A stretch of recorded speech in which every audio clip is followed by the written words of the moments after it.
Hello everybody, and we are here to give my reaction to chapters 29 and 30 of Wind and Truth by Brandon Sanderson.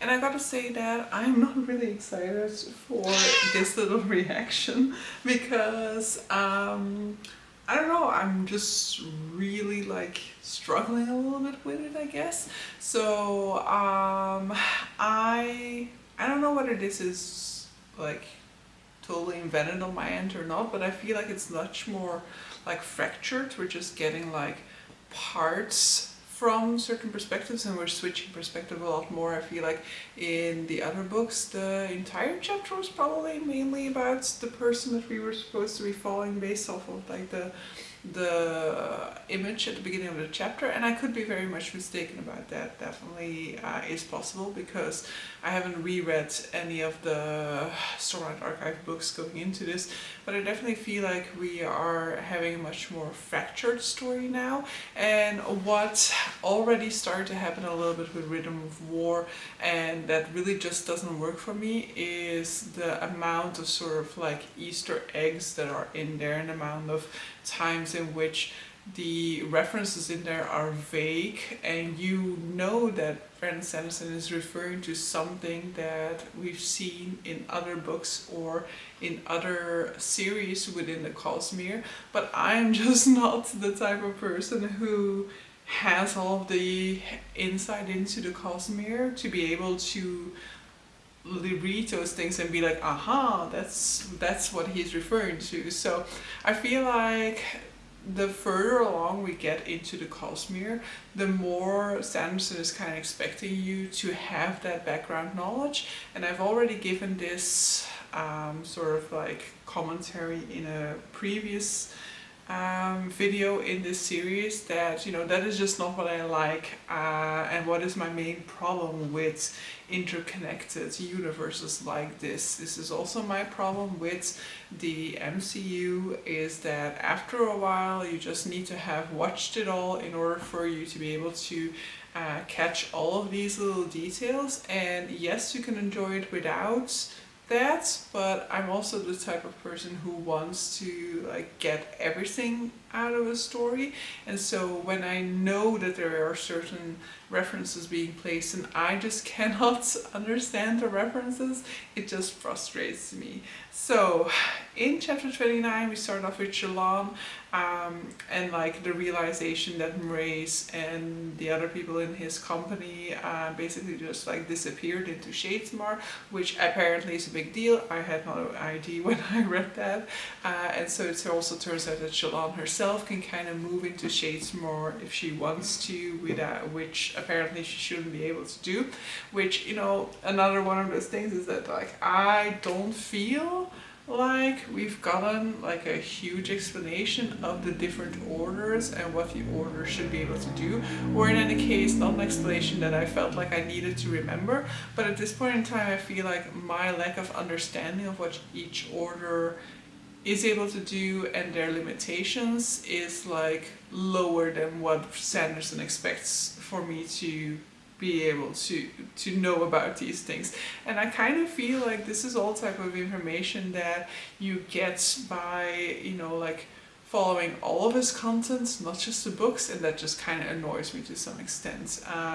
Or, you know, I guess I just need to be a studious student of all of his content and take in all of the information given to us and remember all of it, even though I feel like, you know, some of those information should just be there in the story, should be just ingrained in it, and you need to learn naturally, or you need to be reminded of it, because I don't have a good memory. But so yeah, today is gonna be the day in which I'm just gonna whine about the fact that I am not following along as well as I would hope to be following along. So my experience with Wind and Truth so far has been kind of mixed, you know, I still enjoy some of the thematics and the bigger story arcs, but just the amount of times in which I feel like I don't have all the necessary information, or I am not getting all the stuff, all of the intricacies of the plot or of the references that other people are getting, that is just annoying to me. at this point in time. So I don't feel like the Shalon section actually had much information in it. All that we really find out is that she kind of spies on Reyes and finds out that he has some sort of a plan to go to Outtro and try to find a way to locate this, I've already forgotten the unmade, right? Ba something whatever. And so she is going to go and find somebody who can help her out with this plan, which will come back later in the next chapter. And then we meet up with Lift. Lift is basically in a conversation with Gav, and basically kind of like just like trying to cheer him up a little bit, because this is like a boy who's been through a lot of trauma. She has had experience with being around kids with trauma, and so she's kind of lightening the mood. And I feel like Lift is a character that is very near and dear to me from Edge Dancer, but I don't really necessarily know that I enjoy her sense of humor all that much right now, because I feel like she's just not evolving. You know, we see her becoming more of an adult and going through teenage emotions, and in this chapter as well, you know, she's like checking some of the guys out, and I'm like, okay, these guys are a lot older than you, so I also don't really want Sanderson to take it there. I hope that these aren't just like hints being placed about future relationships that are possible with Lift, because that we don't want it that way. But you know, like we see, she is changing, she is going through puberty, but sort of like her sense of humor and all of those things aren't really evolving. She's just being the same sort of character that she was before that, just being more awkward in her actions and her emotions. But you know, like I would want there to be more growth for her, and I fear that, you know, we're leaving the growth for Lift for like the second arc, book 6 to 10, and I feel like, yeah, we're just like kind of neglecting her now, whereas I feel like I would love to see already some growth in her character and the way that she acts at this point in time. But I love that she is like spending time with Gav and making sure that he has somebody there to kind of take him out of his gloomy thoughts and like give him the encouragement that he needs, the confirmation that he needs about the fact that, you know, the people in his life want him there, that he's not a burden to them. And my heart breaks a little bit over the fact that, you know, Dalinar doesn't take the time to fulfill his promises to Gav by, you know, like training him a little bit, as he had told Gav that he wanted to do later that day.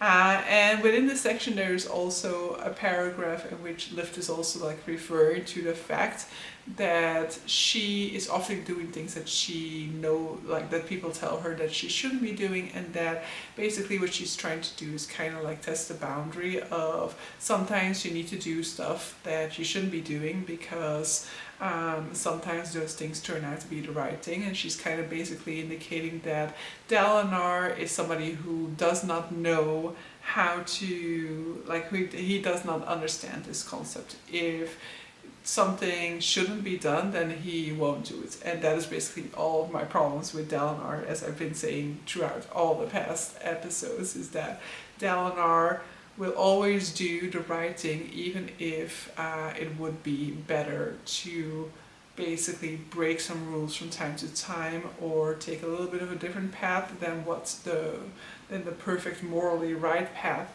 just in order to achieve what needs to be achieved. He will never take that step. He will always be pure, strict to you know, like the code of ethics, even if maybe sometimes it would be a better choice to kind of step outside the rigorous rules.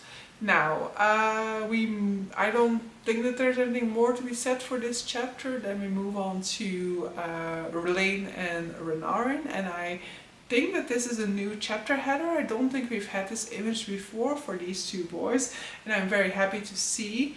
a chapter for these two guys and to hopefully get finally this relationship up and going.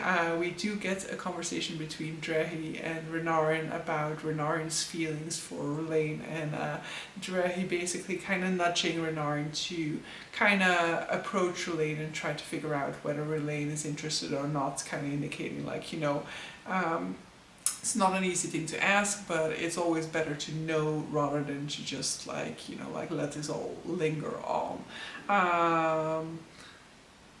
Do we learn anything else within that section?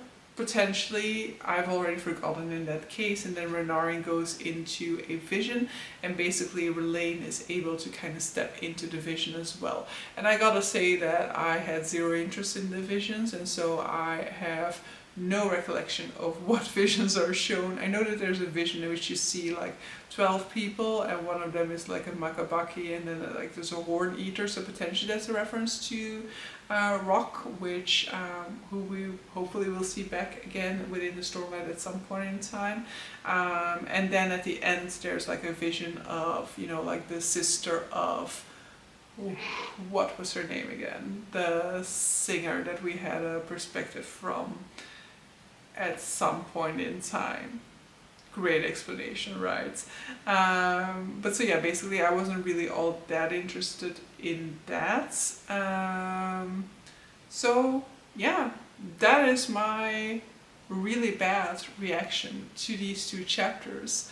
I don't know whether it's just the fact that I'm back from holiday just now and I'm really not yet in the reading mood, but these two chapters really didn't really work for me, and I am being like the worst reactor at this point in time. So please forgive me for this, and definitely let me know like what are the gem insights from these two chapters that I'm missing in my sort of like moody resentment to the fact that I don't have all of the insight into the Cosmere that I feel like I need in order to appreciate all of this. So like with the visions, that's kind of what happens there, you know, like these visions are like vague references to certain stuff and to stuff that has already happened in part and things like that, and then I'm just always like, what? Who are these two people? Like, I'm already happy that I know that Rock is a horn eater. It's only been said like 20,000 times throughout the series, but so at least I remember it like that. But the Makabaki, I'm also like, yeah, there is a character who's Makabaki, but I cannot even remember at this point in time, whereas I'm sure I supposedly should remember these types of things in order to fully appreciate these chapters, but I don't, unfortunately. And so I'm getting a little bit resentful of that at this point in time. But so I'm just gonna end this reaction here. My apologies for the mood in this video, and hopefully we can return to a better mood, better reactions, some Kaladin in the next installment of Wind and Truths. So yeah, with that I'm gonna end this video. Hope you guys enjoyed it, and see you guys for the next one. Bye!